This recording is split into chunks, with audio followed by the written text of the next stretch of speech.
you're standing on the high plains of Colorado in late 1993. Before you, a city of white peaks rises from the dirt, years behind schedule and billions over budget. Officially, it is the new Denver International Airport. Unofficially, workers whisper about entire 5-story buildings being buried, fully intact, beneath the runways. Strange symbols are carved into the floors. Gargoyles are installed in the main terminal. A massive, demonic-looking horse with glowing red eyes is being assembled in a nearby warehouse. The official story is falling apart. What are they really building out here? Denver already had a perfectly good airport, Stapleton International, but the city decided to build a new one anyway. The project opened 16 months late and went nearly $2 billion over budget. Hold on, $2 billion in 1995 dollars. For an airport they didn't technically need. That alone sounds like a conspiracy. $2 billion is a lot of money to hide. For that price, you could build a secret ocean. Or at least a really, really nice subterranean evil lair. And that is exactly the theory, that the over-budget, delayed construction of Denver International Airport was a deliberate cover for building something else entirely, a massive underground headquarters for the New World Order, ready for the apocalypse. The Steelman case for this theory begins with a dedication plaque inside the main terminal, late in March of 1994. It credits the airport to a group called the New World Airport Commission. And this New World Airport Commission, let me guess, their website is a little thin. They don't have a website, they don't have a phone number. They're the most exclusive club in the world, and their only piece of marketing is a rock in an airport. Exactly. Outside of this plaque, there is no public record that this commission ever existed. Then you go outside from the air, the layout of the 5 main runways and their taxiways creates a shape that is impossible to ignore. It looks like a swastika. The official explanation is that it is the most efficient layout for managing air traffic to prevent planes from crossing paths on the ground. That is the most German-engineered excuse I've ever heard. Yes, the shape is unfortunate, but the efficiency is undeniable. Who signs off on that? It gets weirder inside. The airport is famous for its murals by artist Leo Tanguma. One of them is titled "Children of the World Dream of Peace." Let me guess, it's not peaceful. It shows a terrifying 15-foot-tall soldier in a gas mask, brandishing a massive sword that has impaled a dove. In front of him is a line of crying women holding limp, seemingly dead babies. That is not a dream of peace. That is the cover of the worst metal album of all time. Who is this for? The companion mural is called "In Peace and Harmony with Nature." It depicts a burning forest, weeping children in open coffins, and extinct animals like the passenger pigeon displayed in glass cases.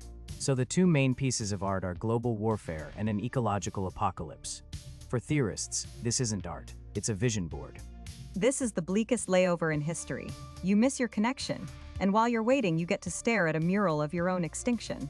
And you can't talk about Daya without talking about the horse nicknamed Blucifer. It's a 32-foot-tall, 9,000-pound blue Mustang statue that greets you as you drive in. And this is the statue that killed its creator, right? Luis Jimenez. That is correct. A large piece of the sculpture fell on him in his studio and severed an artery in his leg. He died before he could finish it. Okay, I try to be reasonable, but we have a giant blue demon horse with glowing red eyes that murdered its own creator. At some point, you're not a conspiracy theorist, you're just paying attention. All right, let's start digging. The biggest claim is about what's under the airport. Believers say there's a massive multi-level bunker complex, a secret city for the global elite to ride out the apocalypse shown in the murals. This is based on more than just vibes, right? What is the evidence for these bunkers? It comes from contractors who worked on the original construction. There are reports of them building vast concrete-lined spaces and tunnel systems that seem to have no function on the airport blueprints. So you're a construction guy, you're pouring concrete for a 5-story building, and then your boss tells you to just bury it and build a runway on top. I'd have questions. The thing is, the reality of the tunnels is almost as strange as the conspiracy.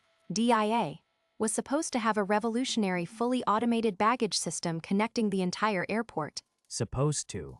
It was a historic engineering failure. It never worked. The airport opening was delayed 16 months, racking up over $1 million a day in fines. In 2005, they scrapped it entirely. So there are miles of haunted catacombs under the airport filled with the ghosts of lost luggage. That's somehow more unsettling. And a single colossal failure like that would account for a massive chunk of the delays and the $2 billion cost overrun, right? Exactly. That baggage system became a black hole for money, which offers a much more mundane explanation for all the mysterious construction and budget bloat. So the secret isn't a doomsday bunker. It's that they accidentally built the world's most expensive paperweight and then buried it out of sheer embarrassment. So the tunnels are explained. But then we have the murals. Believers see a clear prophetic narrative, war, plague, and then a one-world government. With the soldier in the gas mask as the central figure, they see him as a harbinger of a global genocide, an agent of the New World Order. He's definitely not the guy you want showing up to your kid's birthday party, unless the theme is dystopian future. But the artist himself, Leo Tanguma, has explicitly stated the murals are a warning, not a prophecy. The first piece with the soldier shows the horrors of war. And the second piece, the one that is almost always left out of the theory, shows children from all nations coming together to dismantle weapons and live in peace. So it is a diptych. You're supposed to look at both. It is not a prophecy, it is a choose-your-own-adventure story, and the theorists pick the bad ending. Okay, but that dedication stone is still the hardest piece to dismiss. That name, the New World Airport Commission. It feels deliberate. It is the smoking gun for many. The plaque also features a prominent Freemason symbol, another cornerstone of global conspiracy theories. Of course it's the Freemasons. You can't have a proper secret headquarters without getting the guys who wrote the book on secret handshakes to sign off on the building permit. And that is the official story. The New World Airport Commission was just a fancy name for the opening day party planners. As for the Freemason symbol, it is on cornerstones of public buildings all over the country, including the US Capitol. It is more of a tradition than a secret signature. So the most sinister sounding part of the whole theory could just be extremely boring bureaucratic branding. It is always a party planning committee. The secret cabal that runs the world is just trying to figure out who is bringing the dip. Okay, but a bad name for a committee doesn't explain the giant glowing-eyed horse that killed the man who made it. Let's talk about Blucifer. For many, it's the emotional core of the theory. The claim is its creator's death is proof of a curse, and the glowing red eyes are fundamentally demonic.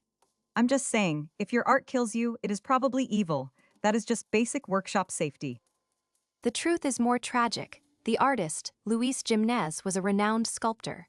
He was killed in his studio when a large section of the 9,000-pound horse fell from a hoist and severed an artery in his leg. It was a horrible accident. And the eyes. The glowing red eyes were a tribute to his father, who ran a neon sign shop. It was meant as an homage, not a horror. Oh, well now I feel like a jerk. So it is not a demon horse. It is a very large, very dangerous. I love you, Dad card. Alright, let's pull back and draw some hard lines. What here is confirmed fact? Fact 1. The airport was massively over budget and catastrophically late. Confirmed. The final cost was nearly $5 billion in 1995 dollars, which was roughly $2 billion more than they planned to spend. Something went terribly wrong. For $2 billion, you could accidentally build a working Death Star. Something was up. Fact 2. There are huge mysterious tunnels underneath the airport. They are absolutely real, and they are vast. That is confirmed. Miles and miles of them. Full of lost luggage and broken dreams. A necropolis for baggage. Which brings us to the speculation that those tunnels are a secret doomsday bunker for the elite, or a lair for lizard people. And all credible evidence points to them being the remnants of that spectacularly failed automated baggage system. It is a monument to bad project management, not a secret city. Hold on, we're just skipping past the lizard people? That feels like something you'd lead with. Fine. Moving on.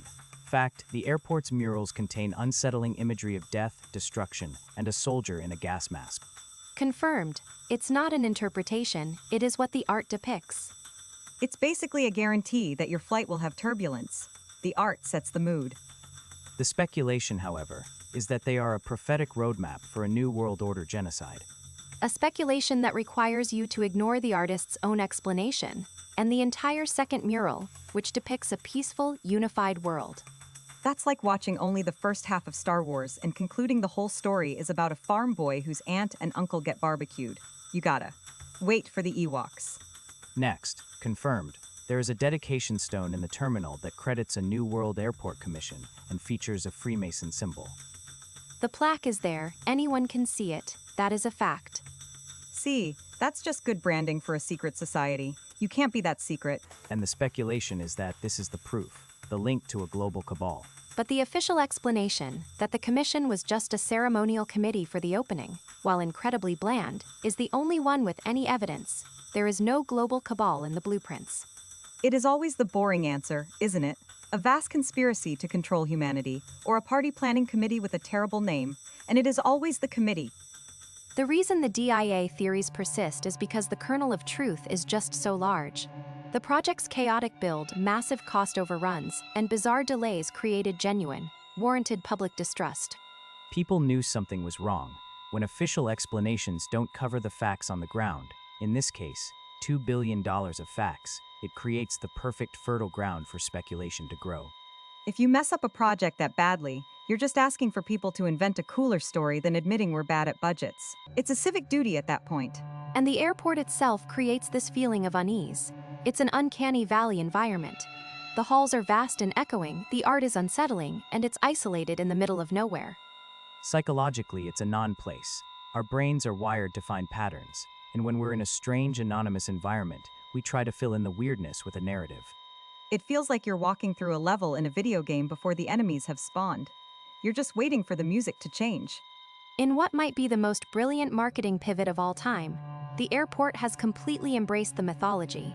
They put up posters during construction joking about remodeling the lizard people's lair, and now they host official exhibits about the conspiracy theories, essentially making the legend part of the brand. If you can't beat 'em, sell tickets to 'em. If you appreciate that kind of commitment to the bit, subscribe and hit the bell. We're here every week digging into something just as strange. So DIA is not the headquarters of the Illuminati, but it might be the world's largest, most expensive monument to a spectacularly mismanaged construction project. The truth that they spent billions on a baggage system that never worked was so mundane that people invented a whole new reality of secret bunkers and apocalyptic prophecies to make sense of the failure. In the end, the greatest conspiracy of all was convincing taxpayers that a $2 billion paperweight was actually just an airport. Next week, we're looking at a conspiracy that turned out to be all too real: COINTELPRO, the FBI's secret war against American citizens and civil rights leaders. Don't miss it. Thanks for watching. And may all your luggage arrive on time and not via a haunted tunnel system.